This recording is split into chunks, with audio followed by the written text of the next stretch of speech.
Hey everyone, welcome to all, this is Manisha. कैसे हैं आप लोग? उम्मीद है बहुत ही बढ़िया होंगे। तो जैसा कि आपको दिखाई दे रहा है, हमारा आज का टॉपिक है प्लांट किंगडम। तो मैंने इसके पहले भी आपको कहा था कि हमने बायोलॉजिकल क्लासिफिकेशन में पांचों किंगडम को देखा था, Monera, protista, fungi, Plantae and animalia. But हमने वहाँ पे 3 किंगडम को डिस्कस किया था और 2 को हम लोग सेपरेट करेंगे। तो इसलिए आज का हमारा फुली फोकस रहेगा प्लांट किंगडम की ओर। तो इसे स्टार्ट करने से पहले हमारे पास एक क्वेश्चन है, प्लांट्स को सेपरेटली हम लोग कैसे क्लासीफाई कर सकते हैं और प्लांट को क्लासीफाई करने की क्या ज़रूरत है? क्यों हमें डायरेक्टली सारे प्लांट्स तो एक जैसे ही दिखाई देते हैं, तो इसे कैसे हम लोग डिफ्रेंशिएट कर सकते हैं? तो इसके लिए भी सेपरेटली अलग अलग साइंटिस्ट आए और उन्होंने अपना कंट्रीब्यूशन दिया और किस तरीके से इसे आसान बनाया जाए फॉर अंडरस्टैंडिंग पर्पस। यानी हमने पहला ही टर्म्स क्लियर किया था अपना क्लासिफिकेशन, ये हमें किसी भी चीज़ को आसान बनाता है। लाइक अगर हमें प्लांट्स को स्टडी करना होगा तो classification help us to understand the plants characters very easy way. So हम लोग आज स्टार्ट कर रहे हैं पहला क्लासिफिकेशन मेथड जो है आर्टिफिशियल। तो इसे हम लोग लास्ट में डिस्कस करेंगे। पहले हम लोग एक एक करके इसके थियोरेटिकल पार्ट को देखते हैं। Why do we classify plants? तो हमारे पास है plant diversity is enormous. So हम लोग क्लासीफाई करते हैं for identifying, name and study organism systematically. So हम लोग सिस्टमेटिक वे में पढ़ाई करने के लिए प्लांट को क्लासीफाई करते हैं, उनको पहचानने के लिए, उनके नेम को करने के लिए क्लासीफाई करते हैं। फिर आता है classification groups organism using similarities and differences in their characters. तो हम लोग उनमें सिमिलैरिटीज़ एंड डिफरेंसेस क्या क्या होते हैं उनके कैरेक्टर्स में, उसे यूज़ करते हैं for classification.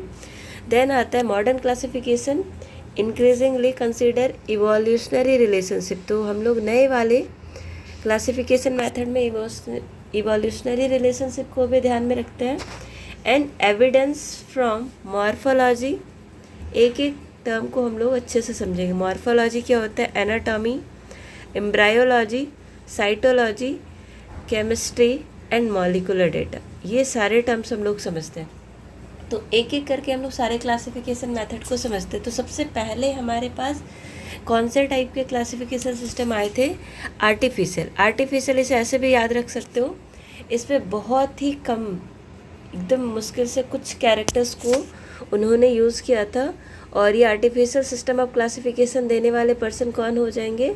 Karl Linnaeus binomial nomenclature के भी बोल सकते हो, यहाँ पे उन्होंने ही दिया था बायनोमियल नोमेनक्लेचर।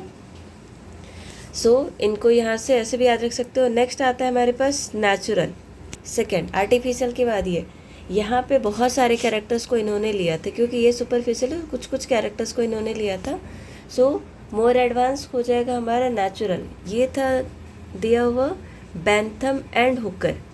देन आता है हमारे पास नेक्स्ट फाइलोजेनेटिक। फाइलोजेनी ये इवोल्यूशन से रिलेटेड है, तो इवोल्यूशनरी रिलेशनशिप को मेन ध्यान में रखकर एंगलर एंड प्रेंटल और हटचिसन एंड तक्साजन ने इन दोनों, यानी एक तरह से बोल सकते हो ये चारों साइंटिस्ट का नेम आपको ध्यान रखना है फॉर फाइलोजेनेटिक रिलेशनशिप और फाइलोजेनी सिस्टम ऑफ क्लासिफिकेशन।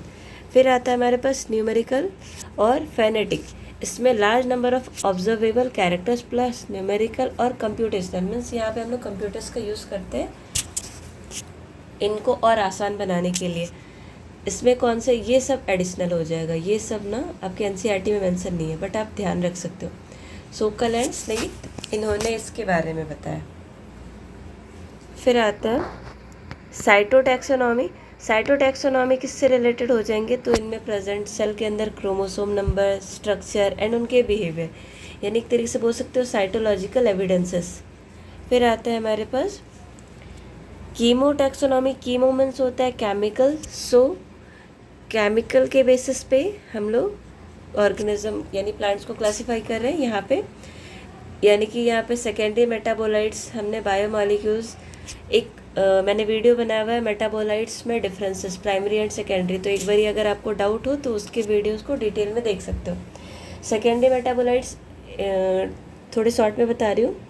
वैसे मेटाबोलाइट्स जो प्लांट्स को डायरेक्टली नहीं इनडायरेक्टली हेल्प कर रहे हैं, जैसे परफ्यूम्स हो गए, रबड़ हो गए। और प्राइमरी मेटाबोलाइट्स क्या होते हैं जो डायरेक्टली उनके ग्रोथ में हेल्प करते हैं, लाइक कार्बोहाइड्रेट, प्रोटीन, फैट्स, ये सारे।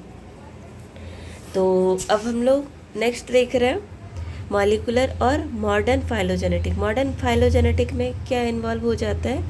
DNA, RNA, molecular evidence and phylogeny.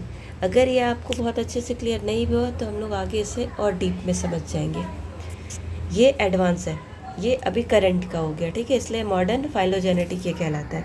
APG for angiospermic. चलो अब इसे अच्छे से डिटेल में समझने के लिए हम लोग आते हैं अपने पहले सिस्टम ऑफ क्लासिफिकेशन जो है आर्टिफिशियल। इसमें बहुत ही कम कैरेक्टर, वन और very few selected characters are chosen and usually easy to observe. Such systems are very useful for quick identification but may not represent true relationship. तो ये easily पहचान में तो आ रहा है बट ये ट्रू रिलेशनशिप को नहीं शो कर पा रहा है, जिसकी वजह से इसे आगे को इसमें कुछ डिमेरिट देकर फिर न्यू वाले को अपनाया गया, जैसे आर्टिफिशियल पढ़ते हैं, सॉरी नेचुरल। यानी आर्टिफिशियल बहुत कम कैरेक्टर्स को लेते हैं और natural system more than one characters, और इनसे कई गुना ज़्यादा कैरेक्टर्स को चूज़ करते हैं for understanding of plants.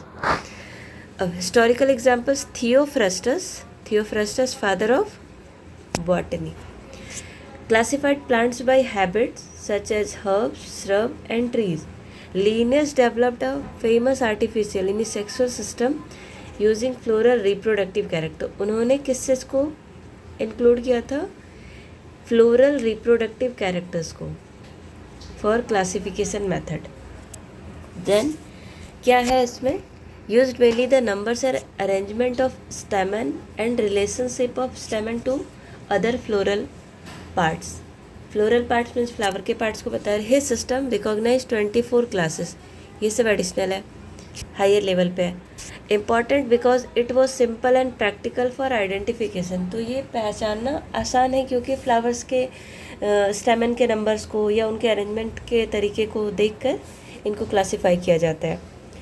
But यहाँ पे लिमिटेशंस क्या है? Unrelated plants could be group together because they shared A selected character while related plant could be separated. इसमें इनका लिमिटेशंस क्यों हो गया? क्योंकि कुछ रिलेटेड प्लांट ग्रुप को उन्होंने सेपरेट कर दिया और अदर या डिफरेंट ग्रुप्स को उन्होंने एक साथ ले लिया, जिसकी वजह से, क्योंकि कन्फ्यूज़न ये दिखने में हो सकता है, जिसकी वजह से ये इनके लिमिटेशंस में आ जाते हैं। फिर नेक्स्ट सिस्टम हमारा आया जो है नेचुरल क्लासिफिकेशन सिस्टम। ये प्लांट्स के बहुत सारे कैरेक्टर्स को साथ में लेकर के किया जाता है। इनको डिस्कवर किसने किया था या फिर किसके द्वारा ये दिया गया? Bentham and Hooker. George Bentham and Joseph Dalton Hooker developed a major natural system for flowering plants. The system was published in Genera Plantarum, ये इनके पब्लिकेशन का नाम है। It considered external morphology. उन्होंने किसको किसको ध्यान रखा था? मॉर्फोलॉजी मीन्स होते हैं वैसे कैरेक्टर जिससे हम लोग बाहर से देख के पता कर सकते हैं। जैसे अगर आप खुद के एग्जाम्पल को लोगे तो आपका हाइट, उसके लिए आपको अंदर से कट करने की जरूरत है, आप बाहर से देख के पता चल जाओ। आपकी स्किन का कलर, आपके हेयर का टेक्सचर, तो ये सब क्या हो गया? बाहर से ही देख के पता चलना। वैसे ही अगर प्लांट्स में देख रहे हो तो लीफ के कलर, लीफ के पैटर्न, प्लांट का हाइट, ये सब क्या होता है? मॉर्फोलॉजिकल कैरेक्टर्स में आते हैं। And was highly practical for plant identification and herbarium works. तो ये सभी हो जाएंगे इनके कैरेक्टर्स, जिसकी वजह से ये नेचुरल क्लासिफिकेशन सिस्टम में आता है। अब जैसे कि क्या हुआ? डाइकोटिलेडोनस, पॉलीपिटेली, गैमोपिटेली एंड मोनो, ये सभी हम लोग फैमिलीज जब देखेंगे तो बहुत डीप में समझ में आएगा हमें। बट अभी फ़िलहाल के लिए आप ऐसे समझ सकते हो सिंपली, उससे ये एडवांस है। उसमें सिंपल कैरेक्टर्स को लिया गया था, एक का दुक्का, एक दो, और यहाँ पे मोर देन वन कैरेक्टर्स को उन्होंने लिया था। किसने दिया था ये? बेंथम एंड हुकर ने। बट हाँ, ये ध्यान रखना, ये फाइलोजेनेटिक सिस्टम नहीं है, यानी इसमें इवोल्यूशन को नहीं ध्यान में रखा गया, इसमें सिर्फ और सिर्फ मॉर्फोलॉजिकल कैरेक्टर्स को लिया गया। तो नेक्स्ट हम लोग आते हैं फाइलोजेनेटिक सिस्टम ऑफ क्लासिफिकेशन। इसमें इन्होंने इवोल्यूशनरी रिलेशनशिप मीन्स हमारे पास्ट या पूर्वज उनसे कौन सा कनेक्शन बैठता है हमारे प्रेजेंट के प्लांट से, उसको भी इन्होंने ध्यान रखा। It attempts to arrange taxa according to their evolutionary history. इसमें कौन से साइंटिस्ट इन्वॉल्व है, तो Engler and Prantl major early phylogenetic system published their extensive work in die naturalism. ये इसके थोड़ा एडवांस है, अगर आप याद रख सकते हो तो भी ठीक है, नहीं तो भी चलेगा, क्योंकि अभी नीट में ऐसे नहीं पूछते, बट इन केस 1-2% के लिए हम लोग चांस ले सकते हैं। जॉन, बस आपको इसमें से साइंटिस्ट का नेम याद रखना है, हटचिसन और तख्ताजन, ये दोनों पर्सन भी किससे रिलेटेड हो जाएंगे, फाइलोजेनेटिक सिस्टम ऑफ क्लासिफिकेशन। फिर आता है हमारे पास numerical taxonomy. Numerical means number से, तो हर एक वर्ड ही आपको अच्छे से वो एक्सप्लेन कर रहा होता है, न्यूमेरिकल नंबर्स को इंक्लूड करते हैं। तो यहाँ पे आपको ये भी ध्यान रख सकते हो कि यहाँ पे हम लोग कंप्यूटर्स का भी यूज़ करने वाले हैं। हाँ, और एक टर्म फेनेटिक्स भी बोलते हैं। Uses a large number of observable character rather than relying on a few selected character are converted into numerical codes. तो जैसे होता है ना, इसको कोड के फॉर्म में यूज़ कर लेंगे और फिर बहुत सारे कैरेक्टर्स को एक साथ में स्टडी किया जा सकता है ट्रेडिशनली विथ कंप्यूटर असिस्टेंट। तो ऑब्वियसली ये हम लोग खुद की कॉपी से तो कर नहीं सकते, तो इसके लिए हमें यूज़ करना होता है कंप्यूटर सिस्टम।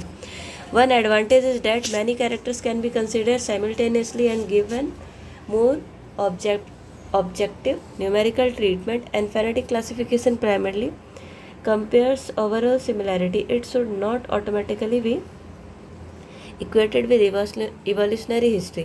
तो मेरे लिए आपको ध्यान में क्या रखना है, न्यूमेरिकल टैक्सोनॉमी में क्या करते हैं हम लोग, तो उसमें बहुत सारे कैरेक्टर्स को एक साथ में हम लोग स्टडी कर सकते हैं with the help of computers.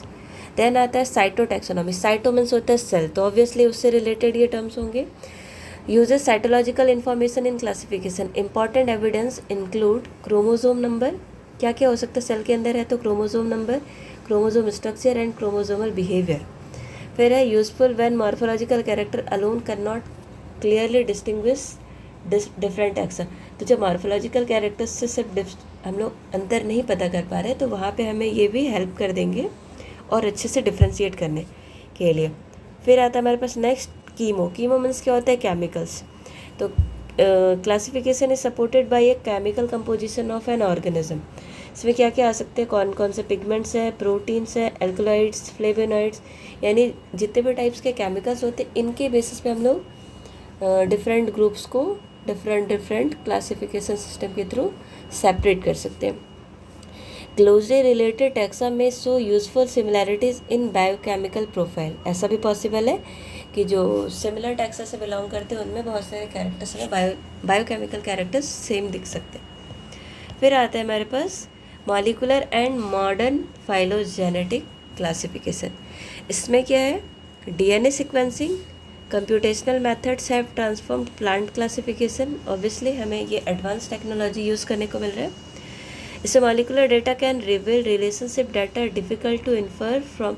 तो सिर्फ मॉर्फोलॉजी से जहाँ पे हम लोग अच्छे से नहीं समझ सकते, वहाँ पे मॉलिकुलर डेटा हेल्प करते हैं इनको क्लासीफाई करने में। फिर angiosperm phylogenic group. APJ system is a modern classification framework for. तो एंजियोस्पर्म कौन से प्लांट ग्रुप होते हैं, ये हम लोग आगे की क्लासेस में देखेंगे, यानी कि फर्दर जब प्लांट किंगडम का जो हम लोग फर्दर पार्ट्स देखेंगे यानी सब डिवीज़न, इसमें हम लोग उनके सारे ग्रुप्स को देखेंगे, like algae, bryophyta, pteridophyta, gymnosperm and angiosperm. तो बट यहाँ के लिए अभी मैं बता दूँ, जितने भी एंजियोस्पर्म ग्रुप होते हैं ना, तो जो भी फ्लावरिंग प्लांट्स हमें दिखाई देते हैं वो किस में आते हैं, एंजियोस्पर्म में। तो इससे भी क्लियर हो जाए एपीजी किससे रिलेटेड हो गए, फ्लावरिंग प्लांट से, और ये फाइलोजेनी एविडेंसेस को इंक्लूड करते हैं। APG was first published in 1998 and has been revised as new evidence became available. Older classification system relied mainly on visible character. तो पहले के सिस्टम में क्या था, सिर्फ और सिर्फ जो कैरेक्टर हमें विजिबल यानी दिखाई दे रहे हैं सामने से, उन्हें ही बस हम लोग मतलब मानते थे या उस पर ही रिलाई कर जाते थे। But modern phylogenetic system combine morphology and molecular. तो इसमें मॉर्फोलॉजिकल कैरेक्टर्स को भी यूज़ करते हैं और साथ के साथ हम लोग इसमें एडवांस मॉलिकुलर एविडेंस को भी यूज़ कर रहे होते हैं फॉर अंडरस्टैंडिंग और डिफ्रेंशिएटिंग द प्लांट्स। अब उन सभी को एक पैरा में हम लोग डिफ्रेंशिएट कर लेते हैं, फिर हमारी ये टॉपिक क्लियर हो जाएगा। आर्टिफिशियल सिस्टम, फ्यू कैरेक्टर्स, और किसके थ्रू दिया गया, लीनियर्स। मे ग्रुप्ड अनरिलेटेड, इसमें लिमिटेशंस क्या हो गए थे, इन्होंने सेम ग्रुप को बोल सकते हैं मे अनरिलेटेड प्लांट्स को ये अलग ग्रुप कर देते हैं। नेचुरल में क्या होता है, ओवरऑल रिसेम्बलेंस और नेचुरल एफिनिटीज़, और ये किसके द्वारा दिया गया था, Bentham and Hooker, not primarily. तो इसमें इवोल्यूशन को हम लोग पॉइंट में या ध्यान में नहीं रखते हैं। Phylogenetic evolutionary relationship, Engler and Prantl, Hutchinson and Takhtajan, इन्होंने इवोल्यूशनरी रिलेशनशिप को भी ध्यान में रखा था। Numerical, many measurable character, Sokal and Sneath, similarities is not necessary ancestry. फिर है साइटो, साइटो मीन्स किससे रिलेटेड था, सेल, और सेल के अंदर होता है क्रोमोसोम, ये cytological evidences. Then chemo means chemical constituents, फिर है मॉलिकुलर, डीएनए और आरएनए, ये एपीजे यानी एंजियोस्पर्म यानी flowering plants, updated with new evidences. तो उम्मीद है आपको ये बहुत अच्छे से समझ आए होंगे। तो नेक्स्ट क्लास में हम लोग इसे आगे की ओर लेकर जाएंगे, जिसमें कि हम लोग इसको डीप में करने वाले हैं। लाइक इनमें फर्दर क्लासिफिकेशन, लाइक प्लांट्स के ये जो सारे ग्रुप्स हो गए, इनको हम लोग किस तरीके से 5 ग्रुप्स में बांटते हैं, like Thallophyta, bryophyta, pteridophyta, gymnosperm and angiosperm. तो ये हम लोग नेक्स्ट की क्लास में करेंगे। तो तब तक के लिए अगर आपको कोई भी डाउट हो तो आप कमेंट में पूछना, फिर हम लोग यहाँ से आगे को स्टार्ट करेंगे, ठीक है। अगर आप चाहो तो इसका स्क्रीनशॉट ले सकते हो, अगर आपको कोई भी दिक्कत हो तो फिर आप मुझे बताना। उन्होंने किस तरीके से क्लासीफाई किया था देखते चल सकते हो। आर्टिफिशियल में, नेचुरल सिस्टम में, फिर फाइलोजेनेटिक में किस तरीके से उन्होंने क्लासीफाई किया था, इंगलर एंड प्लांटर ने, इन दोनों का, तख्ताजन का। फिर है न्यूमेरिकल टैक्सोनॉमी में हम लोग किस तरीके से यूज़ करते हैं। फिर है साइटो टैक्सोनॉमी यानी क्रोमोसोम से रिलेटेड हो गई है। फिर आते कीमो यानी केमिकल्स, जैसे ये सिकोना, पेपेवर, सोमनीफेरम, रवल्फिया, सर्पेंटीना, ये सभी क्या हो गए, इनके केमिकल से रिलेटेड। देन मॉलिकुलर और मॉडर्न फाइलोजेनेटिक, इसमें हम लोग डीएनए के लेवल पे स्टडी करते हैं। फिर ये कंपैरिजन, और एट लास्ट इनके सारे groups like algae, bryophyta, pteridophyta, gymnosperm and angiosperm. तो इन सभी को हम लोग इन डेप्थ पढ़ेंगे, ठीक है। चलिए तब तक के लिए थैंक यू।